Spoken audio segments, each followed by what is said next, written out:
Watch this. 3, 2, 1.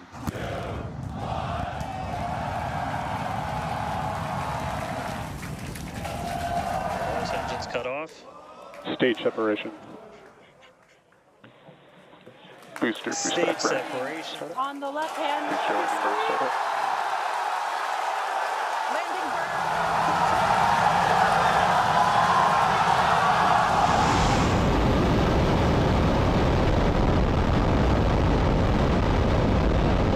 At the launch tower. What in front of you? Elon Musk reminds me of Henry Ford. And I'll tell you how he reminds me of Henry Ford. I wasn't really crazy about Henry Ford's anti-Semitism. I didn't think that that was a great thing, obviously. But thank God Henry Ford was in the United States. I don't agree with Elon Musk on his politics. I hear from lots of people who can't stand Elon Musk because of his politics. The hell with his politics. I look at what he's doing from a corporate standpoint, and it's just unbelievable. And we're lucky to have him. I disagree with your saying Musk is like Henry Ford. He's like Thomas Edison. He is a national treasure. I don't know anybody who's ever started the number of companies and enjoyed the success he has. This man is absolutely a genius. He's a national treasure. Hell with his politics, that doesn't matter. Destiny. Destiny. You and I have a rendezvous with destiny. Destiny. Destiny.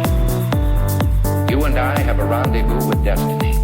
We choose to go to the moon in this decade and do the other things, not because they are easy, but because they are hard. Well, first, I'd like to welcome everybody back to New Frontiers. And let me start with my good friend, Henry Thompson. Professor, how you doing today? How's little Arthur? Great, thanks, Paul. Good morning. Yeah, the kids are doing well. We're all doing fine here in Tempe. Awesome. Bob, are you you're in Phoenix today, I think. I can never tell by the room that you're in, but are you in Phoenix or are you in Flagstaff today? We prematurely decided to relocate home base to Phoenix on the mistaken assumption that the weather would have changed by now. Yeah, we're getting more hot days. It's still hot. Yep. And Elliot, are you in Phoenix today? I am. So my books are, this is where I come. Yeah. All right, so let me start with this. So we obviously have a fun election going on. The election is tightening up. But I saw a movie this weekend. I don't know if any of the rest of you saw it. Slater will put up this first slide. But it's the new movie called The Apprentice. I wasn't really sold on the movie before we went and saw it. But we literally, my family and I have 9 brothers and sisters and a bunch of kids and grandkids. And we go see a movie every weekend. And the movie that people picked this weekend was the movie The Apprentice. Now, what's interesting about it is it's a movie about Donald Trump, but maybe even more importantly, it's about a man by the name of Roy Cohn. Roy Cohn is a fascinating figure in American politics. He was the prosecutor who worked to prosecute the Rosenzweigs. He worked on the McCarthy Commission, prosecuting communists. He's been involved in a number of different dirty tricks groups with Nixon and others. But he's a fascinating character when you get done kind of reading about him. And Trump talks about him all the time. He's always asking, where's my Roy Cohn? Well, this movie really doesn't talk any about the politics of Donald Trump other than his relationship with Roy Cohn early on. I'll play the clip here that was the promo for the piece, and we'll talk a little bit about it. So what you see in this piece is it's Trump that is in one room. It's the young Trump, and he's kind of an ambitious, idealistic guy wanting to build a project, and he's looking through this area where Roy Cohn is in the other room holding a meeting, which they don't really tell you, but it looks a lot like it's mafia-type figures. Excuse me.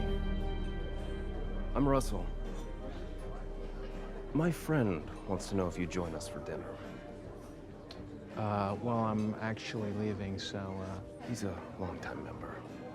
He wants to congratulate you on passing the selection committee. Well, that's totally untrue. Sonny Liston was, fine, he was arrested 19 times, but the guy was a champion. So you can't blame him for it. Well, hello there. How's it going? How are you? I'm fine, thank you. Have a seat. We're not going to bite. There you go. What's your name, handsome? I'm Donald Trump.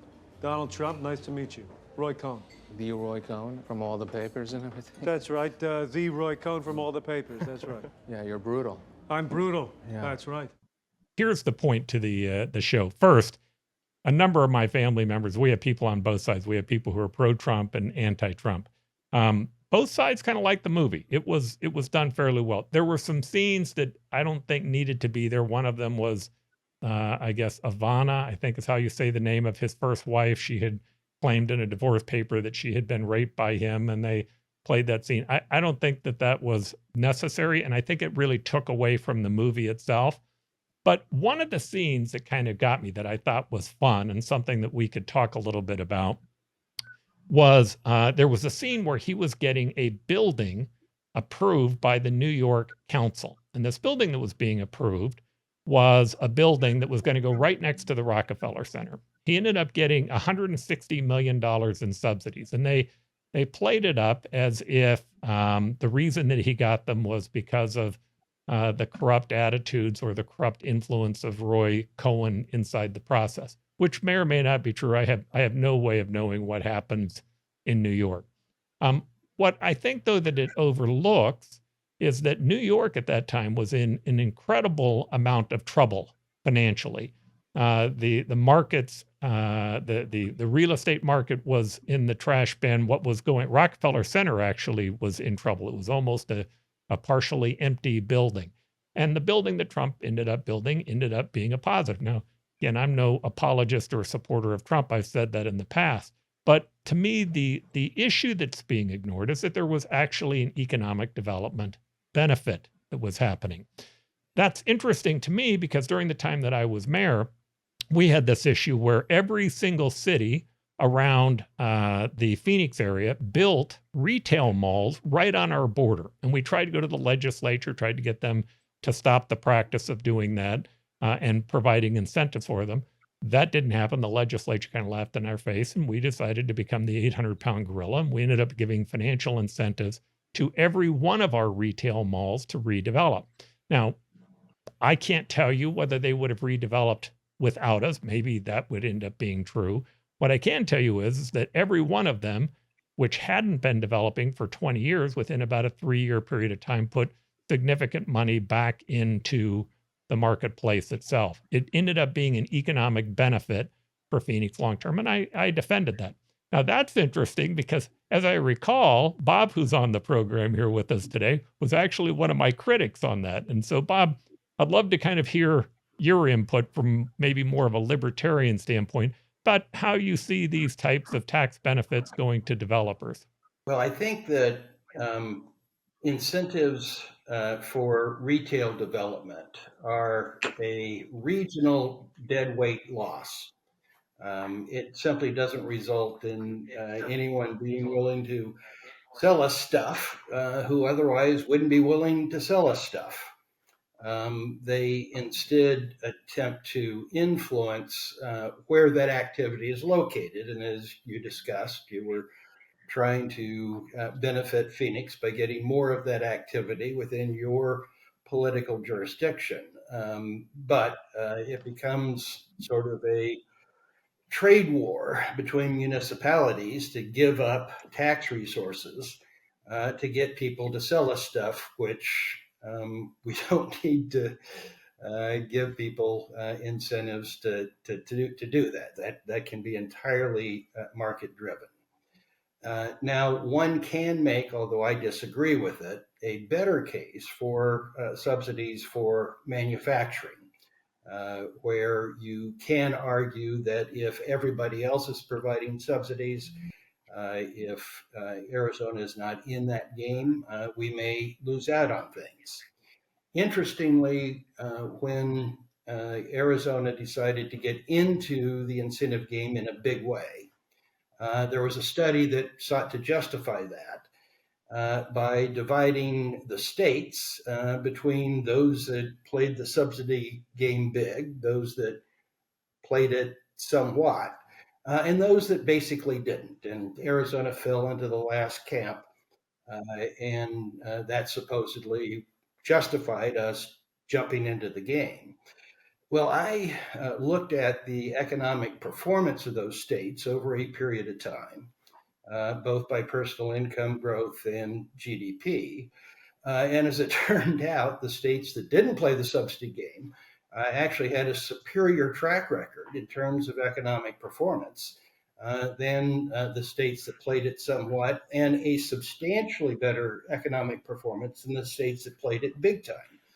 It became clear to me, both as a matter of ideological faith, but also empirical data, that incentives were a substitute, an attempted substitute, for not having the fundamentals right.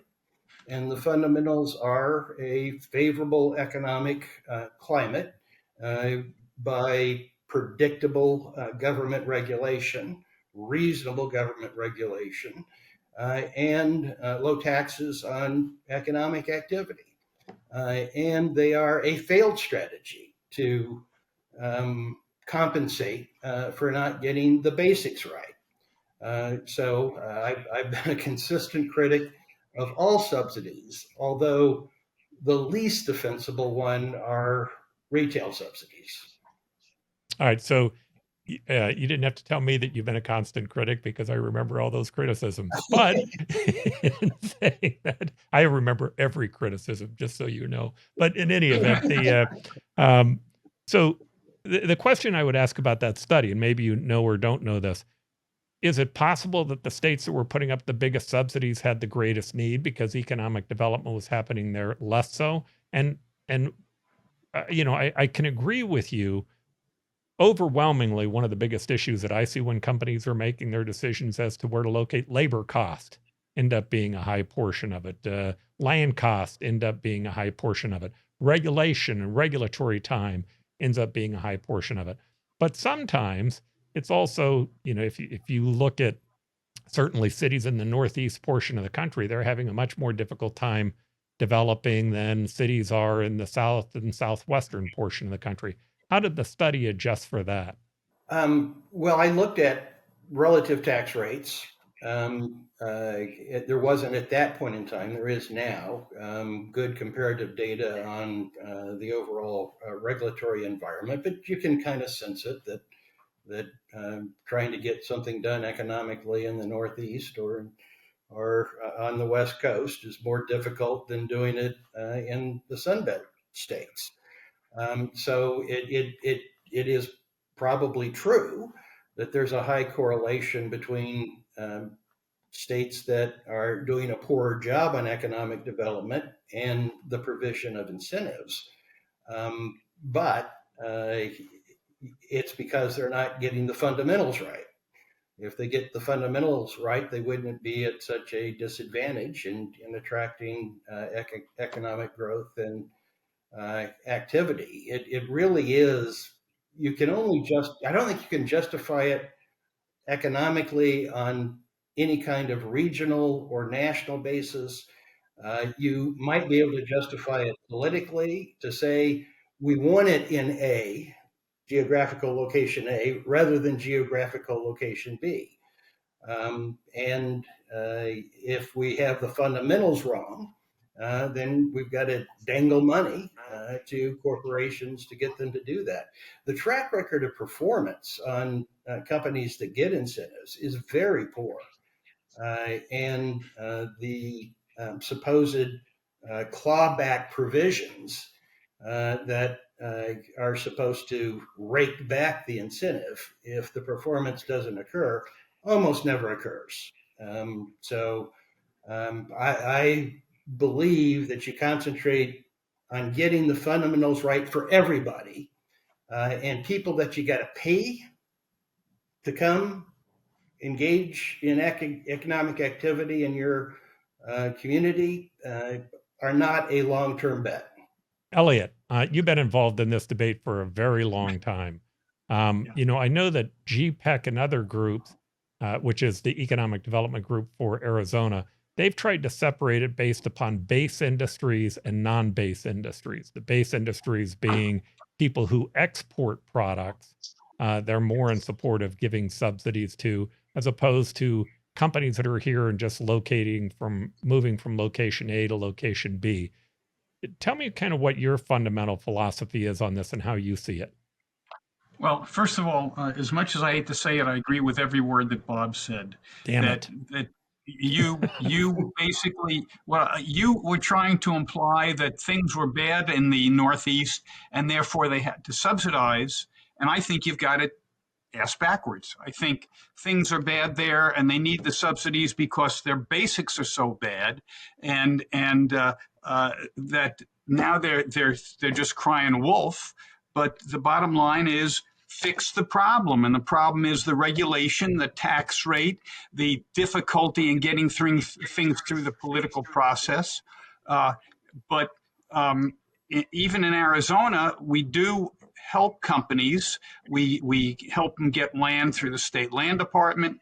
We help them with infrastructure. We do some basic stuff, but not nearly to the degree that other states do. As far as base industries, the base industry argument is very simple. A base industry is an industry where the demand is from outside the state, basically from other states or from internationally. A base industry company can locate anywhere, and therefore you have to be competitive with them, whether it's basically it's computer chips or the chip companies, or it's any manufacturing where the demand is from out of the state. That's where you have to be competitive, because that's where all the other states are going to be competitive. The domestic sector is you don't have to worry about, because all the demand is from within the state, and therefore they're not going anywhere because the demand is already here. So they can't leave. So there's no reason to subsidize a Mexican food restaurant or even a hospital. They're going to be here because that's where the demand is. It's only when the demand is from outside the area that you really need to consider competition at all. And I think that the city of Phoenix, for example, has made a huge change. Years and years ago, I was on the Phoenix Commission on the Economy, and they were trying to sell subsidies to Mexican food restaurants. And I basically, in my own subtle way, became unglued and said, why would you do that? That's just throwing money away. You need to subsidize or incent those companies where there's competition. There is no competition, because if one guy doesn't open a Mexican restaurant, maybe some gal will open a Mexican food restaurant. It's the demand locally that's driving that. It's not something that somebody from Michigan is going to go after in terms of basically trying to get that Mexican food restaurant. I also want to go into, as long as I am the oldest guy on the show, even older than Paul, which is hard to believe, there was once something called a shared revenue zone. And the concept of the shared revenue zone was to avoid the wars that were going on between cities at their borders. And the shared revenue zone was going to be between Phoenix and Scottsdale. And we went, at first, there was nothing but hostility. But by the time we were done with the cities and the staffs, they saw that it had substantial benefit, mainly because of the things that Bob said. You no longer have to subsidize a shopping center to get all the revenues. You're basically gonna share the revenues based on the population and income in the market area for that shopping center between the cities that are basically in that market area. And that was all going well. And I'll say this publicly. It died for political reasons. One of Paul's successors had an ego that would basically fill the old Valley Bank building, and therefore wouldn't believe that Scottsdale had as much income in one particular area as Phoenix. And that sort of killed the thing. But that was that type of cooperation which was really needed to avoid the need for the type of subsidies that Bob was talking about and that was Paul was talking about. But as long as there's politics, and there's politics in everything, you're going to have this type of competition. And It also goes to, let's say, Trump used to be criticized because he basically didn't pay much in income tax. He didn't pay much in income tax because he was following the laws that Congress and the state of New York passed, having to do with what's depreciable, how quickly you can write things off, and how you can write that off against income. He did nothing illegal, but people don't understand it. So politicians who passed those laws tried to use those laws against somebody who was running for office. I just would sit there and sort of giggle at the whole situation. But essentially, there are ways to prevent the private sector from overdoing it in terms of regulation, and that's using common sense. Common sense in terms of where your demand comes from, common sense in terms of what the real competition is, and common sense in terms of cities getting together and avoiding the need for the type of subsidies that retailers get. Yeah, and I can tell you what I agree with both of you on, and then I'll tell you what I disagree on. What I agree on is overwhelmingly giving up sales tax to build retail centers is a net zero sum gain, right? The idea that retail will go in Phoenix versus Scottsdale is less important. However, what does happen in that game is that other cities to compete with Phoenix would build their retail centers right on our border and pick up the retail sales tax from Phoenix, and there was no shared income. Now, in my own personal opinion, the legislature should have stopped it. It should have said, no, we're not going to allow these types of incentives to exist. If a developer wants to build a retail shopping center right on the border of Phoenix, and they do so based upon market conditions, I'm totally okay with that. On the other hand, if it's being done that way to try to increase the amount of sales tax and to take sales tax away from another city, you're basically creating a war. And if you looked at the numbers, Phoenix before 1990 was seeing diminishing retail sales tax, and that's their lifeblood. Cities live off of sales tax. It's 60, 70% of their income comes from it. So the better answer is to either share that income, to have some type of shared zones like you're talking about, Elliot, or to move to just not allowing it at all. Henry, from the outside watching this, oftentimes those when you lose those sales tax dollars, they do have an effect on education and on other items. I'd love to know your thoughts on this. I really like this discussion of the Trump movie, Paul. I think it's a super interesting bridge in a way between the middle of the 20th century and the 21st century to depict Trump as a bridge between this era of conservatism, McCarthyism, with Roy Cohn deeply involved, all the way through to the start or even into the middle of this century. I think that's really fascinating, and I didn't realize that the movie, that Roy Cohn, this relationship between Cohn and Trump, played such a central role to it. And I thought it was more about Trump. So I guess it's maybe more interesting than I was suspecting.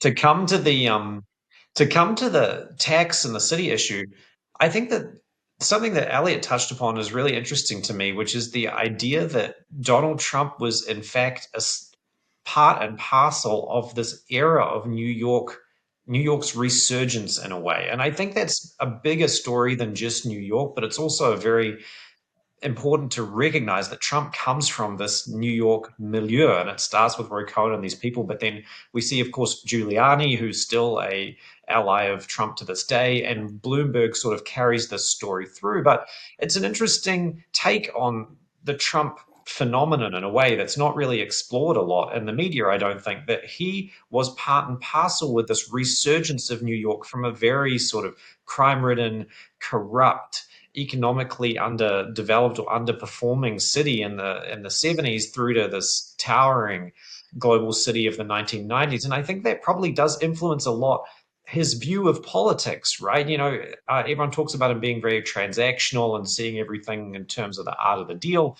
And that's true. But I also think that because he's seen New York go from such a sort of dilapidated state to this really booming global city by, the year 2000, or I guess you could bookend it actually with September 11th, is maybe sort of when things, obviously came to a grinding halt in some ways, big calamitous disaster at the end of this era. but maybe that's something about Trump that we haven't maybe discussed enough, whether it's on the show or in the broader media, that he maybe has this positive spin on America because he saw this dramatic reversal of fortune in Trump through the 1970s and actually played a role in that by buying old hotels and redeveloping them, by building new office and retail and commercial spaces that then would fill up, right? And taking these big bets on New York and seeing them pay off. I think that's something quite central to his career and to his personality that doesn't maybe get enough play in analyses of the Trump phenomenon. So thanks for bringing up the movie. I might go watch it, or at least when it's on Netflix, I'll check it out. It's a very good movie. It's well acted. It has a great storyline. My first inclination was I really don't need to go see a political movie right now. And my assumption was it was just going to completely trash Trump. And not that it didn't do some trashing of Trump, but it pointed out some things that I thought were interesting. Now, my own personal opinion, Henry, on what you're saying is I think one of the mistakes that we make, I think we should start with picking what our issues are and what our priorities are on issues, and then pick our candidates from that. I think what instead we oftentimes do is we pick our candidate and then we allow that to determine how we feel about issues. If you do the former, you are never going to find the perfect candidate. You're just not going to. And what I can tell you is that both sides demonize one another and both sides talk about how bad the other one is. And it begins to create these caricatures which just aren't real. They're just not, they're more imaginary. My own personal opinion is the January 6th issue was a big issue to me. I'm also not an America First type. I believe America should be playing a role in the world. Now, there should be some limits to that, and we should have a discussion about what that is. And I don't want to be the police state for the entire world. But I do believe that we play a role in the world order. There are also some things about Harris I'm not crazy about. Well, I'll put it in general as the Democratic Party. I think a lot of the regulations come from good intentions, but they end up being damaging to economic development. And that issue, to me, is big, and it looms large in this show. Exactly as you said, New York went through a resurgence. And I think Trump actually was a pretty innovative developer. I think he did some good things as a developer. And I don't think that to be a bad president, he didn't have to be a bad developer. You could actually be a good developer and a bad president, or you could be a great president and a terrible developer. They don't necessarily have to go together. The fascinating thing I thought about the movie, though, was this whole Roy Cohn bit, because Roy had this line that he would tell Trump all the time in the movie, which we know that he did, which was, number one, never, ever, ever admit to doing anything wrong. Number two, deny, deny, deny. And then number three, declare everything a win. Well, those lines end up being picked up in the book, The Art of the Deal, right? And if you kind of watch Trump, they're kind of like his lifeblood. You watch this young, naive guy going into development in a very tough market. I mean, I got to know my counterparts of mayors in New York and Los Angeles and other places. I was 30 years old when I was mayor, and I can tell you, I was a bumpkin compared to them. I remember Dinkins once told me, the mayor of New York, he said, "So you guys contract out your garbage service?" I said, "Yeah, we contracted out, split the city up into 4 different parts, blah, blah, blah. And it's really been great because we've reduced our costs." He goes, "Yeah, if you were in New York, you'd have both your legs broken by now." And I think he wasn't kidding. Yeah, I think this is part of the Trump phenomenon too, right? And this is where the figure of Cohen is really interesting, because Trump grew up in this era of, you could call it sort of power politics in New York, right? Because of the role of the mafia and organized crime and organized labor and all these things going hand in hand. He grew up in a very specific, very hard knuckle business environment that I assume had huge effects on how he views politics as well. I can tell you, when I got done watching the show, it helped paint a picture of why he sees things the way that he did. Now, I will say that I agree with you that the answer was the state legislature forbidding retail tax incentives, and I argued for that for some time. Mm-hmm.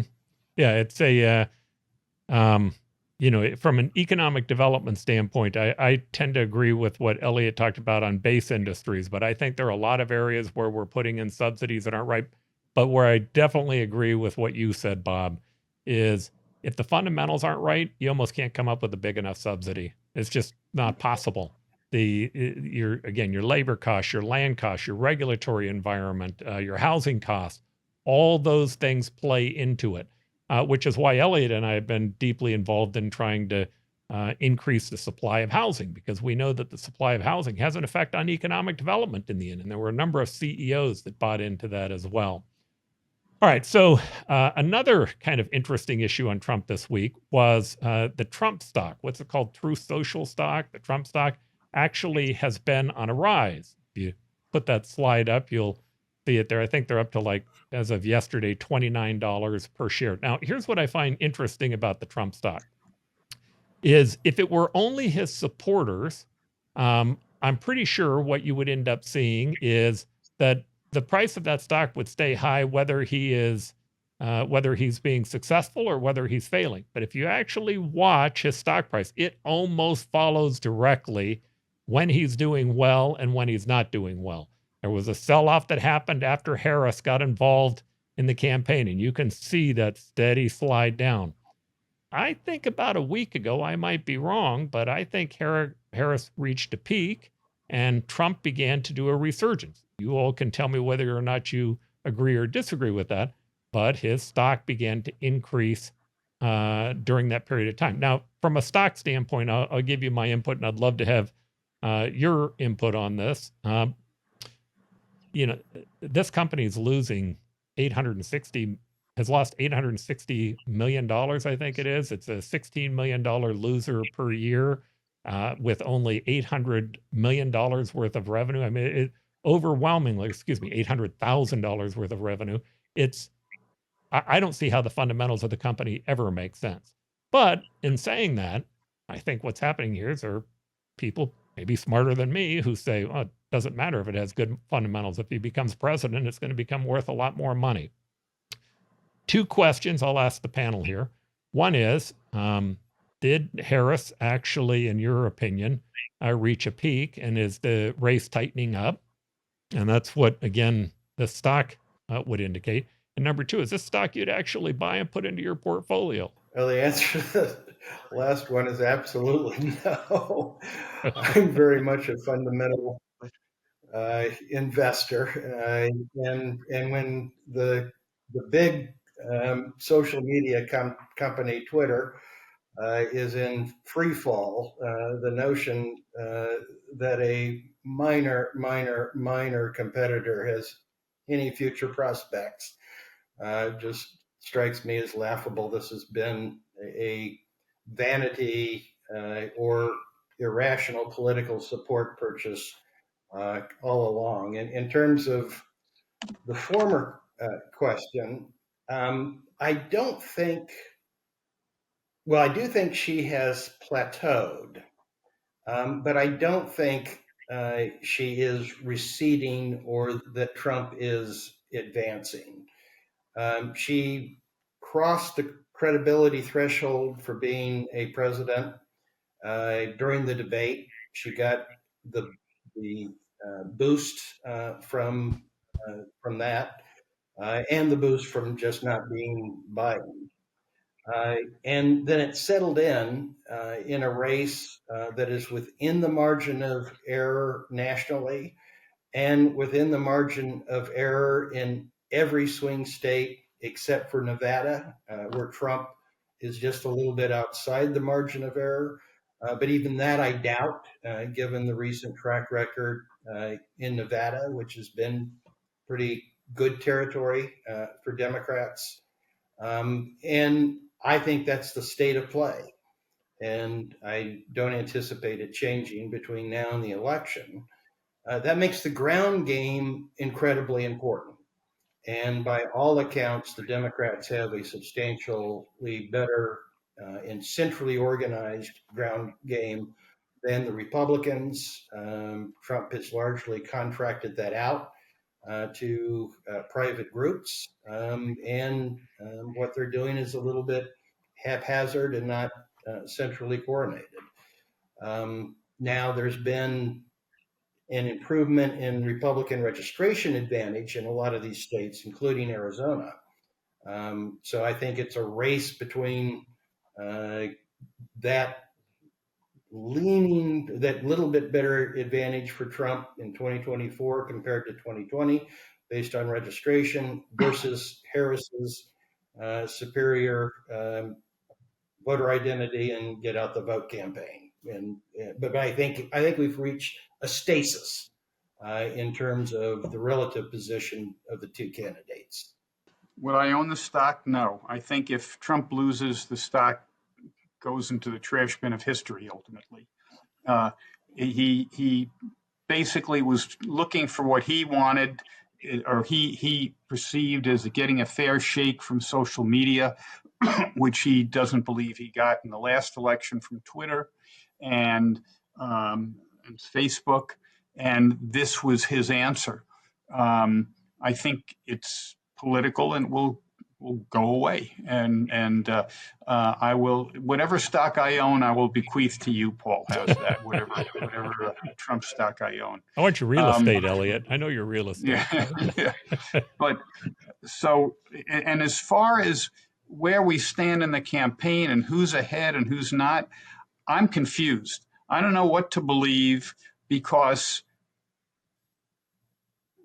the pollsters are not always genuine. There's a lot of disingenuous ways of getting the answers you want, literally by the way you ask the question and what the wording of the question is. And so I don't know what to believe. Do I believe it's a close race? Yeah. Do I believe that something in the next 3 weeks, some strange things are going to happen in the next 3 weeks? I'd be flabbergasted if something strange didn't happen in the next 3 weeks. But I can't tell whether Bob is correct, where basically it's just reached a plateau and that's where it's going to stay. And, or there's a slow movement back to Trump away from Harris. I really don't know. I do believe, though, that what you said is correct and that the Democrats have a better ground game, and why after 2020 Trump didn't do something to correct that in the Republican Party is just beyond me. But I think that ground game, if it's very close, basically gives Harris an advantage. Yeah, I've listened to a lot of different pollsters, but the pollsters that I have the most respect for on both sides kind of say the same thing. The reason it's called the swing state, like if somebody says, well, there's a 7-point spread in between Harris and Trump in XYZ state, that's no longer called a swing state, right? It's a swing state because within the margin, it's an area that they're fighting over. Minnesota is probably not a swing state in this election. That one's probably baked in. All the rest of them, most of the pollsters I'm talking to, it's a 1% game in Pennsylvania, Georgia, Arizona, Nevada. Maybe Arizona's not, but at least in the polls. But also in Wisconsin and Michigan. Those are 1-point games. And I agree with the ground game concept. The ground game is going to be a big key to getting your vote out. There, I would give Kamala an advantage because what I know about ground games, and I've run quite a few, that's expensive. You get into a real ground game that's really running out the way that it needs to run out. It's not really done with volunteers. It's done with, not that volunteers aren't important. It costs money. It costs money from a technological standpoint. It costs money from a people standpoint. It costs money from an organizational standpoint. I think Harris has passed up the $1 billion mark, which is pretty amazing by itself in 3 months to get past that mark. I would agree that gives her an advantage in those states. But I think no matter what we do, this is going to be a very close election. I pretty much agree with all of you on the state of the race, except I think I have a slight disagreement with Bob on the nature of the Harris candidacy, which is I think that all Harris has really done is reassured Democrats and people that were going to vote for a Democratic candidate anyway, and sort of stopped the bleeding that was happening under Biden and restored things to a kind of a status quo race between these two very polarized camps that basically had made up their mind a long time ago. I love the story about the Trump Media Corporation. I think this is absolutely hilarious. My hot take is that this is pure speculation and that it's being done by people who are on Reddit and also speculating in Bitcoin. Because I just did a quick, comparison of how does the DJT, by the way, great, DJT, the stock code, how does it track to Bitcoin? And it is a very strong correlation. So let me throw a hot take out there, which is that this is young dudes sitting on their computers who are feeling newly rich because their Bitcoin has gone up, and they see Trump having a slight resurgence in the polls, so they start throwing money at this thing. Day traders speculating to make a little bit of extra cash. So I probably do own it because I own the Vanguard Total Stock Market Index. So I probably have a couple of cents worth of DJT and some buried in some index fund that I own. But I would not get involved in the Reddit, GameStop, Bitcoin, DJT speculation game because I'm just not part of that crowd. You know, the cryptocurrency thing is a fascinating story by itself. I don't know if any of you have followed it, but this year about 50% of the corporate giving have come through Bitcoin. And I'm not quite sure if that's because it can be given anonymously. I can't imagine that it can be, that even if you give Bitcoin, you have to disclose that you're giving the money. But it definitely has had a big impact on their ability to do a resurgence of all candidates across the board getting back to supporting cryptocurrency.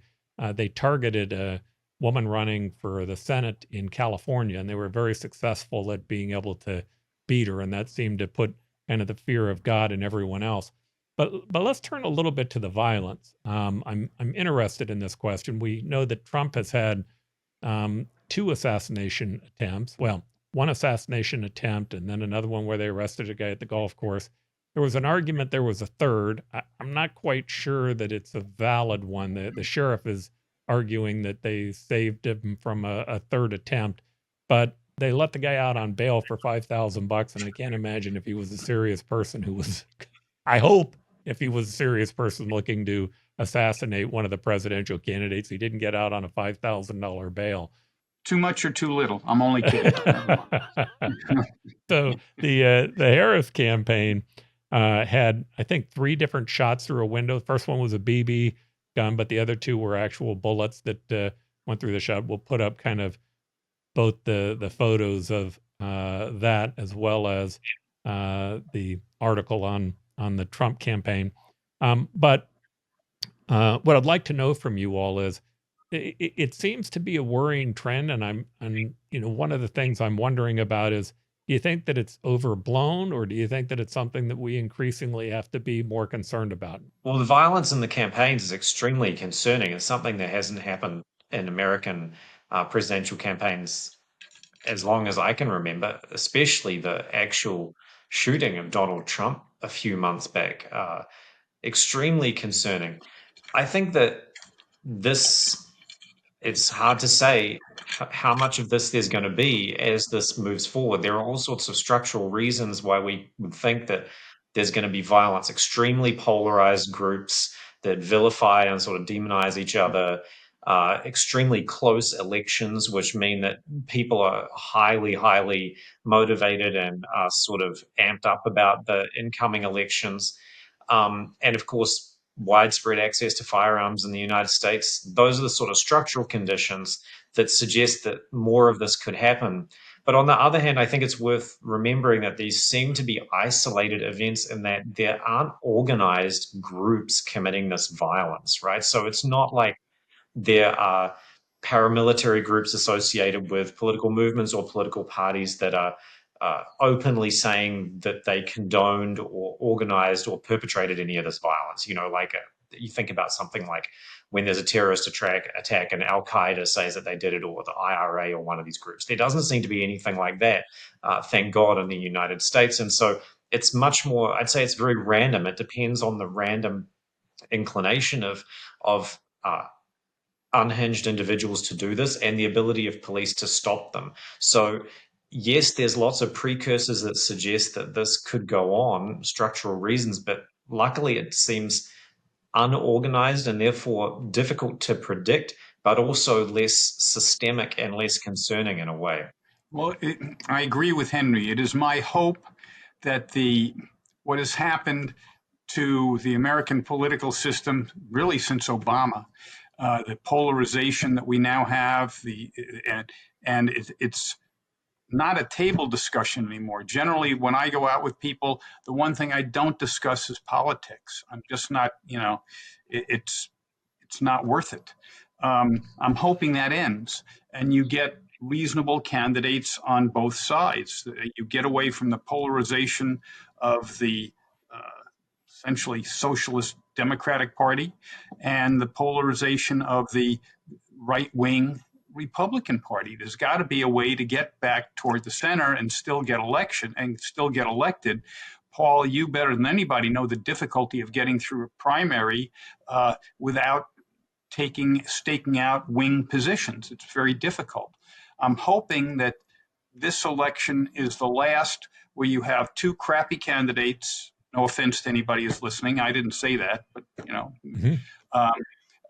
and you have some people who are more willing to move toward the center to come up with reasonable solutions. I keep on going back to Reagan, whose best friend was Tip O'Neill. I mean, they managed to make things work. And throughout history, we've been able to make things work until maybe the last 15 years. And it's just getting more polarized. I'm hoping that ends, because if that ends, I think the violence will end. There's always going to be some nutcase who wants to basically shoot somebody. But hopefully that is really something that's going to go away. All right, Bob, here's my theory, and I'd love to have your thoughts on this. My theory is that our leaders do have an effect on our psychology, the psychology of the country. And the more extreme your candidates are, the heavier the effect is on the psychology itself. And part of this, I think, is coming from the polarization of America, but I think part of it's also coming from the rhetoric that we've been hearing. Here's my point to that. I know you and I have both been supporters of the open primary concept that's happening in Arizona. I thought you did a really great job on your column the other day, pointing out things that you liked about it and didn't like about it, but we appreciated the endorsement. But part of my hope is that has an effect on moderating also the language that candidates have towards one another. My question for you really is this. Do you think that the candidates have an effect on what's happening in the violence, or is this something else that's happening in society? I think it is distinguishable. Political rhetoric in the United States has always been overblown, demagogic, demonizing of opponents with martial metaphors and influences. So that's been pretty much a constant. There's been elections when that hasn't been as prominent, but I don't believe that the rhetoric of our candidates are an adequate explanation, and I don't think we're anywhere close to the kind of political violence that the country experienced throughout the 1960s. But there are people on the left and the right capable and with a history of engaging in organized political violence. And my major concern about this election is that irrespective of the outcome, we will see outbursts of political violence in multiple cities in the United States after the election. I don't think it will rise to the level of upheaval that we experienced during the 1960s, but that's my chief fear. It's going to be an election, in all likelihood, that's very narrowly decided.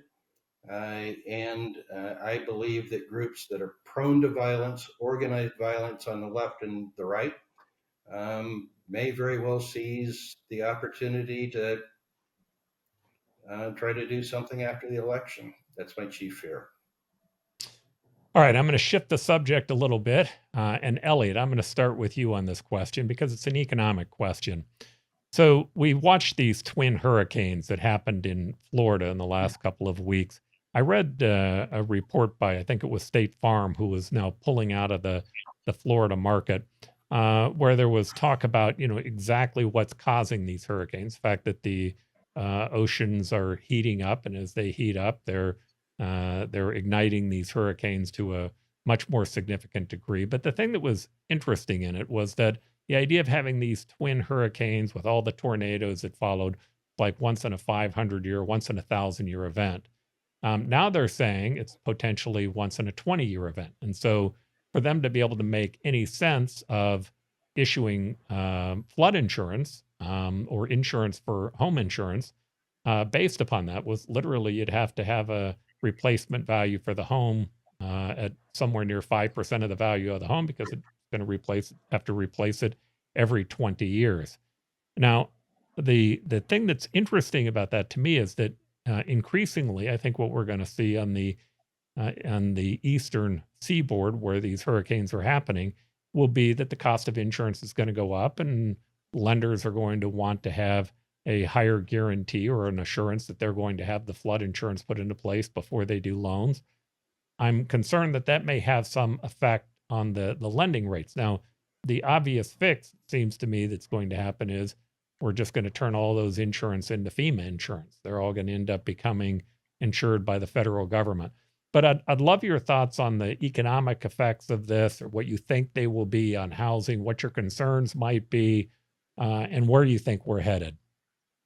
Well, part of it is that state insurance commissions have been slow to react to market conditions, and therefore they can't, insurance companies aren't allowed to raise rates as much as they should.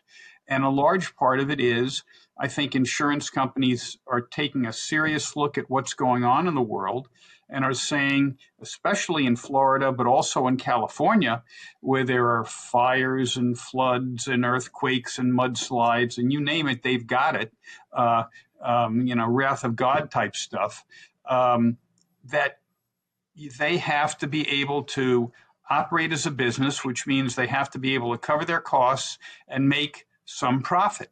And they can't do it in Florida, they believe, given the change in conditions that they see or believe is the case. And whether they are correct or not, they believe it. And therefore, it's going to be very interesting to see what happens in terms of the rates that utility commissions let them charge. In terms of the economics, well, you're basically changing the economics completely, because if you have to pay for the true cost of that insurance, it's going to make your housing payment seem, the total cost of the house is going to go up dramatically, the monthly cost of the house. And that's going to affect people's decisions on where they can live and where they want to live. It's already happening in California, but if this is true in Florida, it's going to affect the ability of people to have a moderate and low income housing there, because they simply have this additional cost that has to be dealt with. Now, the federal government seems to love being in a position where they'll guarantee these things for people who want to live in places they shouldn't live. For example, in Louisiana, where people are living below the water line, essentially, that are held back by dikes, and when those dikes give way, they flood. And the government basically tries to take care of that. So the government, the federal government, is becoming the insurer of last resort, if you will, and maybe they can do it in New Orleans, but I'm not sure they can do it in Florida and California. It's going to be very interesting to see. But it's what you're ending up with is the pass through of assumed costs or expected costs to the public. And the nature of weather and conditions in California and Florida basically suggest that those numbers are going up significantly. And indeed, there are some places where you can't get insurance, and the government, again, has to be the insurer of last resort. You might as well close down the area. When people have been wiped out by a natural disaster, isn't a time to have a policy discussion about whether the federal government should be in the business of subsidizing people who live in dangerous places, as Elliot described. However, we badly need to have that discussion. And the role of the federal government as the insurer of last resort isn't a good one. And we are not giving incentives for people to build more safely or live in a place that's safer. Again, right after people have been wiped out is not the time to have that discussion. But the country needs to have that discussion. I don't know how we get there, but the status quo will increasingly shift the cost of risk from individuals and insurance companies to federal taxpayers. That's not a good change. Agreed. I agree. Henry, any thoughts? Yeah, it's an interesting policy question. You know, I'm from New Zealand, where we have a huge national government program to insure every house against earthquake risk, because essentially New Zealand is so prone to earthquakes that if you had to get private insurance, probably no one could insure it. And that was always a pretty successful program until the second biggest city in the country had an enormous earthquake, 2 earthquakes in Christchurch, near where I'm from, in 2010 and 2011, I believe they were. And it bankrupted this fund within months. I mean, the entire fund was used up, that had been built up over many decades to rebuild Christchurch, and it ended up having to come out of the government purse, out of taxation money.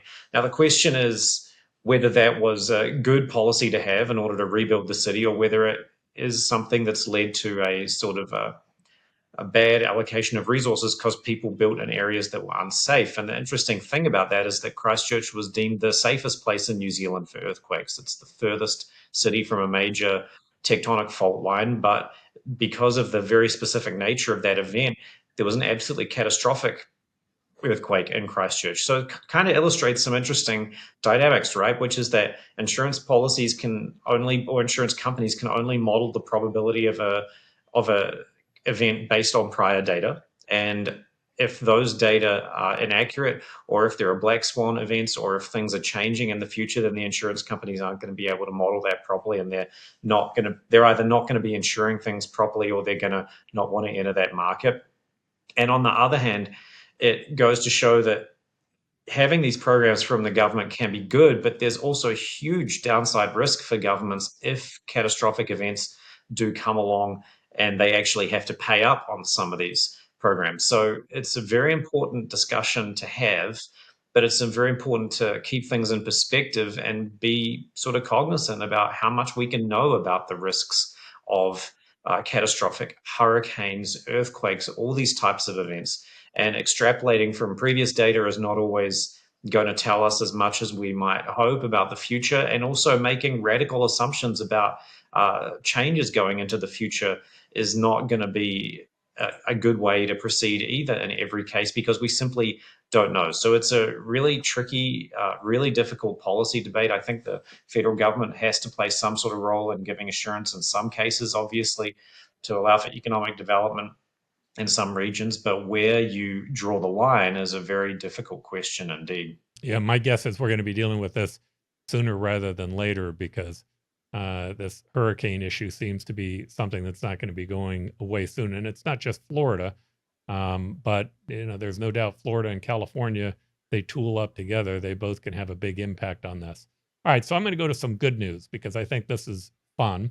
The good news that I saw this week was in The Economist. And I always like reading The Economist because it has this it has this almost outsider view of what's happening inside the United States. And in general, I find The Economist to be much more optimistic about the United States than oftentimes many of our own publications. But one of the things that they pointed out was that there have been studies and numbers that have taken a look at how America is comparing to other nations that are in its same economic realm, meaning very wealthy nations. How have they done in the last 20 years? And this particular slide shows from 2019 to 2024, right before COVID. And you can see that the United States is far outpacing the other G7 nations. What you can also find, if you look through the Economist article, which we'll put up in our show notes, is that we're outpacing them on a per person basis. So of the wealthiest countries, the United States is advancing dramatically faster than all of our other competitive countries. Now, they gave a series of reasons for this, and I kind of want to go through the reasons because I thought they were worthwhile. One was obviously geography. There were two parts of geography that was important. I mean, obviously we have we have the Atlantic Ocean and the Pacific Ocean on each side of us. That's an advantage to some degree. We have a large border with Canada, small border with Mexico, but both of those are trading partners. However, the real issue that they pointed out was the ability for somebody to invent something in Michigan and, in a very short order, being able to sell that product in California. The idea that these states all work cooperatively in all these very, very different markets, and the geographic connectedness of them, both from a land standpoint as well as our waterways, roadways, and other infrastructure. They also talked about our labor pool, the fact that the United States has had a very strong labor pool for a very long period of time, and that companies have some ability to make moves. If they're not doing well in one state, from a labor standpoint, they can move to other states. That, to me, seems to be something that is a huge advantage for companies, something that we were talking about on economic development earlier with base industries. This was interesting that they pointed out, which was the idea of immigration. You can see here again with the G7 nations how we're doing in comparison to them, how we outgrew each of them in GDP, again, from 2019 to 2023. But one thing that we overlook sometimes is the contribution from foreign-born workers. That portion in pink is the portion that we gain from immigration. Now, I'm guessing that's mostly legal immigration, but nonetheless, these are foreign-born workers that have contributed to our economy. They also talked about our energy sector. Here we're pointing out what's going on in solar and wind farms, but it's not just that. It's also what's happening in the oil industry as well. Our financial markets, the financial markets are some of the best in the world. But why that's important is the ability for companies to be able to get financing, to be able to finance their company or their industry and what it is that they're doing. The fact that we have the world's reserve currency, Elliot talks about this quite a bit, which is as long as we hang on to that world reserve currency, we're going to be able to do things on debt that we wouldn't be able to do otherwise. But the benefits that come from that. There are a couple of big things that happen. The shale revolution. The shale revolution was a big technological change. And that's where they started getting into an issue that I found to be interesting, which was the lack or the idea that America has less regulations than most of our other competing nations, the other competing nations in the G7. And that gave us a huge ability on fracking and on the ability to be able to pull up natural gas. Certainly, we saw this. This is something that happened during Trump's term, but the ability to get a vaccine quicker than anyone else did during COVID. It saved more lives as part of that process. And again, what comes up over and over again is regulations. Now, I've used this slide in the past, but I'm very proud of the fact that down there at the very bottom is Arizona. We have less regulations in other states like New York. I'm convinced that the fundamentals, as we talked about on the show, they matter. And the idea that we have less regulations, the reason that Arizona has Waymo, as I spoke about on the last show, is because we have less regulations. Now, one thing that happened interesting this week is interesting to point out that it happened in Texas. And it's because Texas has less regulations. Watch this.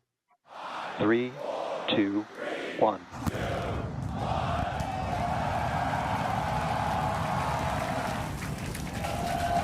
Those engines cut off. Stage separation. Booster Stage separate. separation. On the left hand. Landing burn.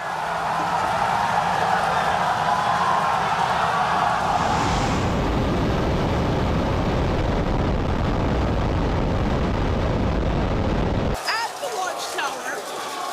What in front of you? Here's the thing. First, Elon Musk reminds me of Henry Ford. And I'll tell you how he reminds me of Henry Ford. I wasn't really crazy about Henry Ford's anti-Semitism. I didn't think that that was a great thing, obviously.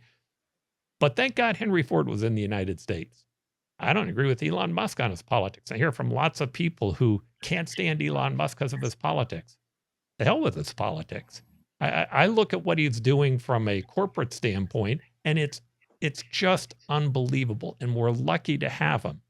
My point is that when you watch this is going to make a significant difference. I heard one reporter say that this would literally increase the amount of payloads at the same price 8 times by the time they're done with this technology into space. If you watch the entire video, you'll see the takeoff, the fact that it's pushing the shuttle up into space, and then it comes back off literally at the point in time when it's in the outer atmosphere, and you can see it falling back to Earth. The reason that that flame is moving on the bottom is it's trying to keep it stabilized so that the top continues to float downward correctly. He's put an incredible amount of time into this. But here's a question. How do you do it, and why do you do it here? Why do you do it in Texas? Regulations. We're going to spend more time talking about that issue, but the whole issue of making certain that we get out of the way of these companies is going to have a huge effect on our ability to move our society forward. Now, I'll go through with each one of you. Elliot, why don't we start with you? I disagree with your saying Musk is like Henry Ford. He's like Thomas Edison. He is a national treasure. I don't know anybody who's ever started the number of companies and enjoyed the success he has. This man is absolutely a genius. He's a national treasure. Hell with his politics, that doesn't matter. After he's gone, what is left is these amazing things he's been able to do with electric vehicles, with pay systems, with cars that will end up being driverless, with what he's doing that NASA could never have done because of the regulation that NASA had to deal with. He is a national treasure. That being said, and this is getting back to the Economist, it was written by a true lefty, because the answer is simply regulation. Regulation, regulation, regulation. Everything else is nonsense or on the margin. And the guys who wrote Why Nations Fail just won the Nobel Prize in Economics. And what that basically says is that how you regulate things will determine your outcome as a country. And that's the bottom line. There was another book called Leave Me Alone and We'll Make You Rich. One of my favorites. And I'll make you rich. And then another one by Matt Ridley on innovation. And they all say the same thing. It's how government gets in your face and gets control of things and makes it difficult or impossible to do. And that's why the other G7 countries suck, because they're great at regulation. They're not good at letting the marketplace do what it's supposed to do. And that's really the bottom line. So you can list all these things in energy and financial markets. That's on the margin. It's really about leave me alone and I'll make you rich. And that is, that's why you get this thing. When I was a kid, there were these shows were old when I was a kid. They used to have Flash Gordon movies, and with Dr. Zarkov and Dale Arden, and the rocket ship would always land on its base and then take off again, just like and now it's probably probably 80 years later, and it's really happening. It's just sensational, but Musk can do this because he's left alone to do it. He can, and yeah, he has to deal with the FAA to get flight pad time so he doesn't hit things going up, something the Iranians don't seem to care about when they launch missiles. But that's neither here nor there. The bottom line is you can list all these things. That's great. It's all about regulation, period. All right, Elliot, I'm going to come back to you one last time because I'm going to give you also the last word on this. Bob, any thoughts on this? I wouldn't go quite as far as Elliot. The standard of living in these countries is really pretty high by historical standards. Having an truly fully integrated large market is an advantage over a federated market where people are less willing and less capable to move from country to country compared to the United States, where moving from state to state is a common experience for a large segment of our adult population. However, I absolutely agree that the difference between our performance and that of other developed countries, our performance is superior to that of other countries, and it's because of our political economy. It's because we are freer economically. Our capital markets are deeper and freer. Our labor markets are freer. Our regulation is not as extreme or as extensive. That's the primary reason for the difference in performance. And this is what concerns me about our state of our politics. I believe that the Democratic Party is committed to moving the U.S. political economy towards the social democracy model that prevails in these European countries. Yeah. And that would destroy many of the advantages that we have economically that produces these superior economic performance in expanding opportunity for people who live in this country. And where that is most dramatic is opportunity for young adults. Most of these countries have very high unemployment for young adults and substantially higher than the United States. So I think that is an under-discussed issue in terms of the direction of our country. And unfortunately, the Republican Party isn't a particularly effective defender of the elements of our political economy that has resulted in that superior performance. I fear that we're kind of sleepwalking towards becoming more like a European social democracy without really confronting the trade-offs that would constitute. You're here. This is a really interesting development, right? That the US economy has just completely outpaced other developed economies, especially Western Europe, since the Great Recession. I feel like it's kind of one of this, is it the Tolstoy quote that every unhappy family is unhappy in their own way? So if you looked at each of these different countries, there are different things that have gone wrong. Like in Japan, for example, they had this terrible stock market crash in the 90s. They've got this demographic decline. They haven't really been able to pull out of those twin big problems. In Europe, the financial crisis, the 2008 crisis, really was quite profound and went on for a lot longer. It took them a lot longer to resolve those related issues, especially in the financial sector.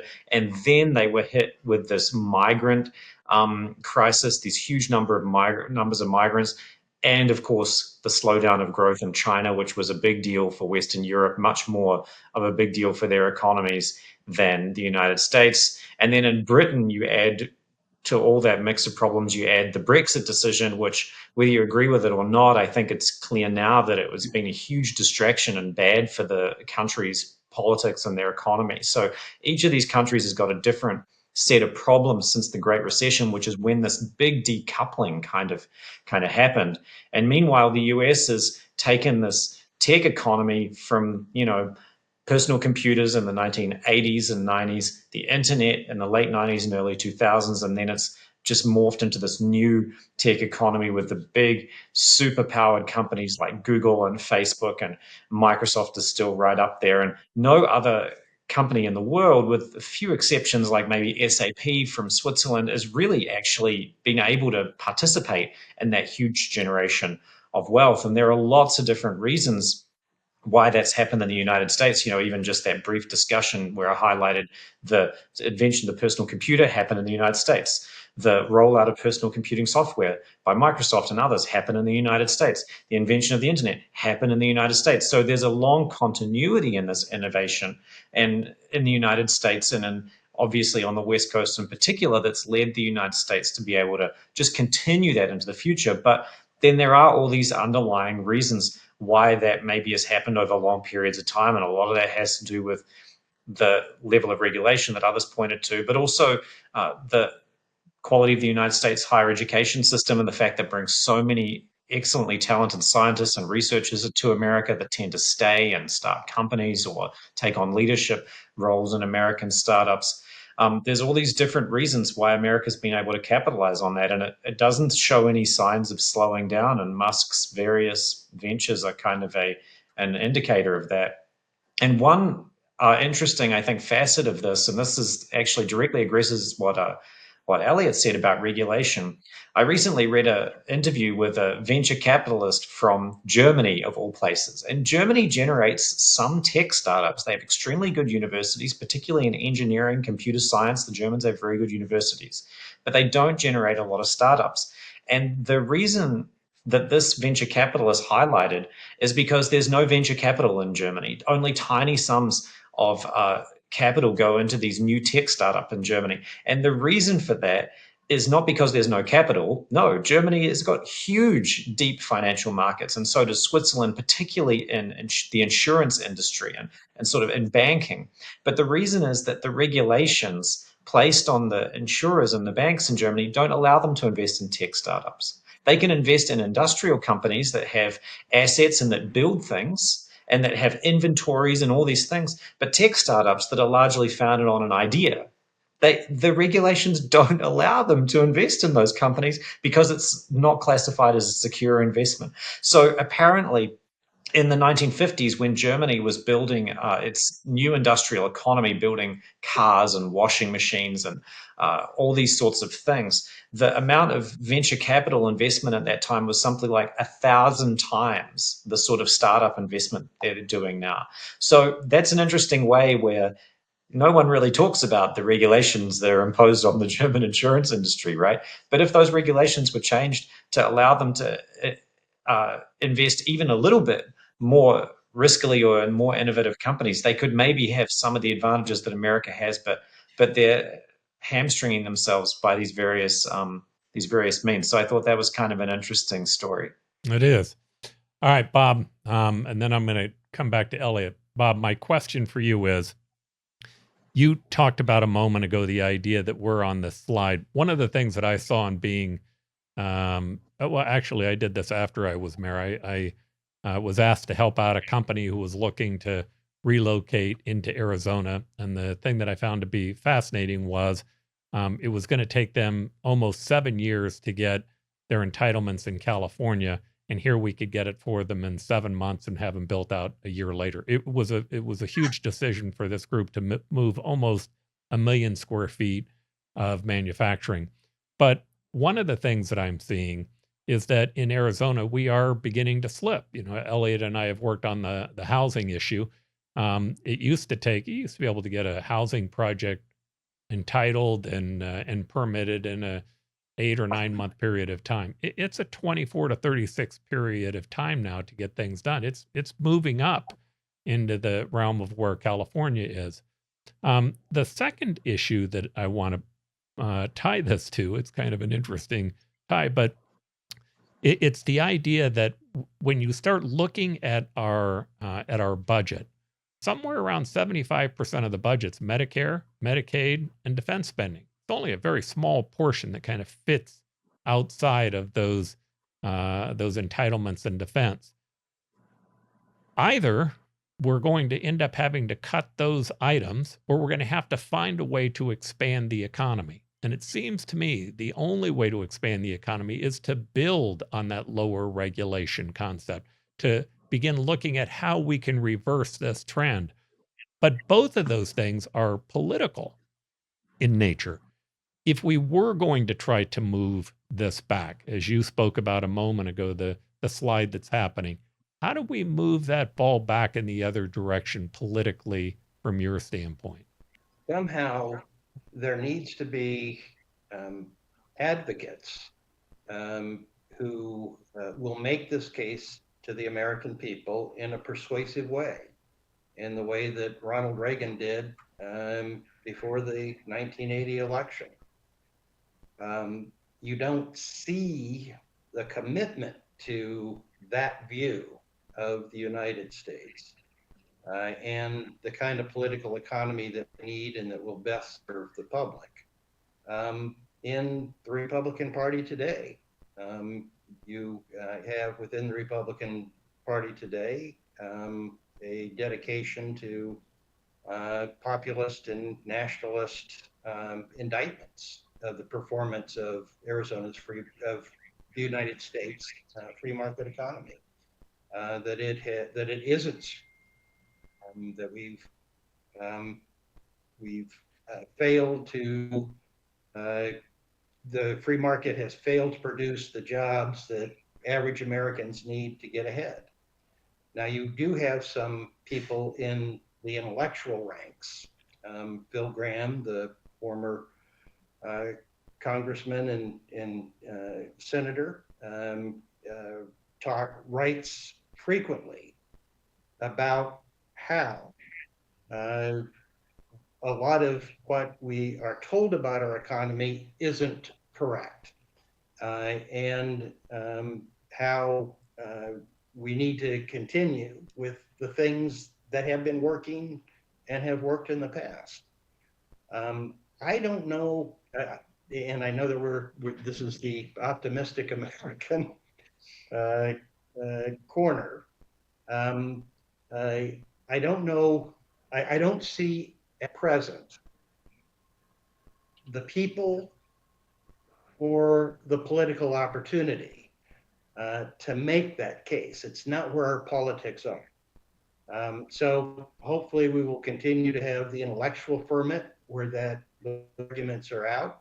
What Reagan championed, fermented in intellectual circles for decades before those ideas had a political champion who was persuasive and could make the case to the American people. We can hope, but at present I don't see that person on the horizon, and I don't see the Republican Party any longer being a vehicle through which that point of view would find expression. All right, Elliot, from an economist standpoint, I'm just going to ask you two questions to tie these together. The first one is, do you agree or do you believe that we're slipping backwards, meaning we're allowing increasingly in states like Arizona, that states that aren't California, moving in the wrong direction on regulation? But the second one is actually more important, which is, do you see there as being a connection between the ability to reduce regulations and release the private sector and beginning to reduce the overall federal deficit? The answer is yes. If the economy grows more rapidly, and I'll explain why it would if things were going the way Reagan wanted instead of the way that the other way, the economy would be growing faster and it would allow us to have more revenues. But the answer is yes. But here's my problem. Your comment about sleepwalking, I think you and what Bob said hit the nail on the head.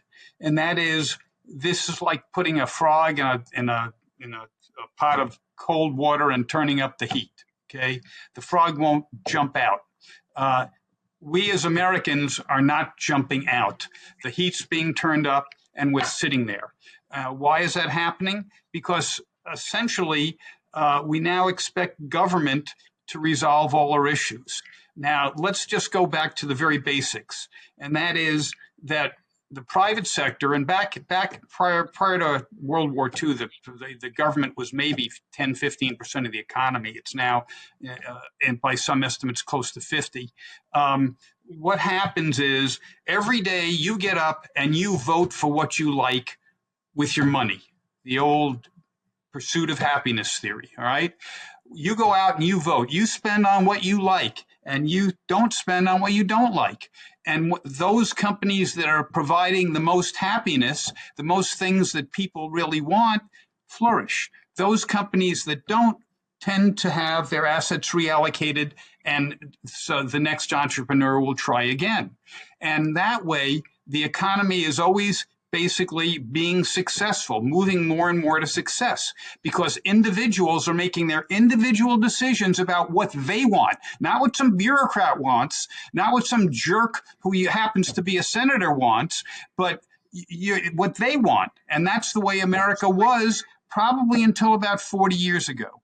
What we've had since is more and more and more growth of government. And if you take how much the government sector and the things that government pays for and the cost of regulation, you're approaching 50% of the economy where decisions are being made by bureaucrats. Bureaucrats don't care what you want. They care about what they want and what they think is right. And whether you as a country believe that doesn't matter anymore.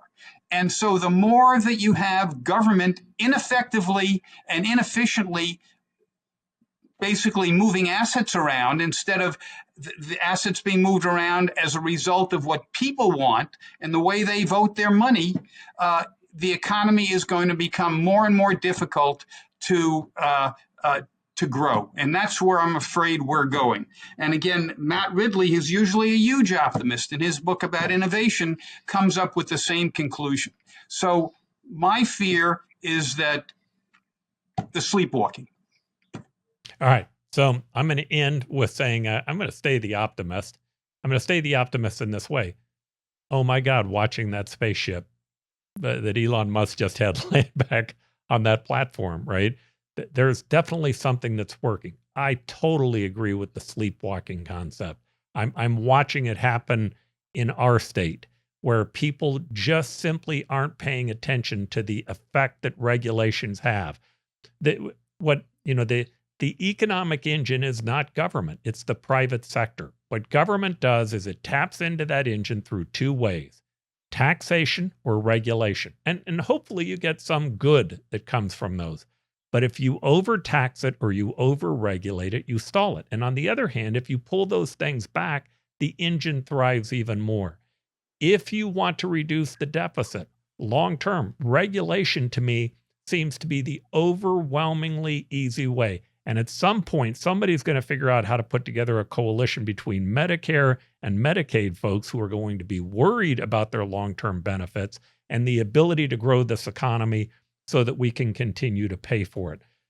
The good news that I see is that there are a lot of people expressing this frustration. A lot of podcasts, a lot of different groups who are increasingly recognizing the damage that regulations do. But what I loved about that little movie that we saw a moment ago with Elon Musk is that we can see the positive side when we remove it, when we have a fair amount of regulations as opposed to an overburdensome amount of regulations. Again, we're going to be talking about this more and more in our upcoming episodes. Gentlemen, I'd like to thank all of you for being here. Thanks for being with the New Frontiers and being part of the Optimistic American program. Thanks, guys. Thank you. And we stand today on the edge of a new frontier, the frontier of unknown opportunities and perils. It holds out the promise of more sacrifice instead of more security. The new frontier is here. You and I have a rendezvous with destiny. We'll preserve for our children this, the last best hope of man on earth, or we'll sentence them to take the last step into 1,000 years of darkness.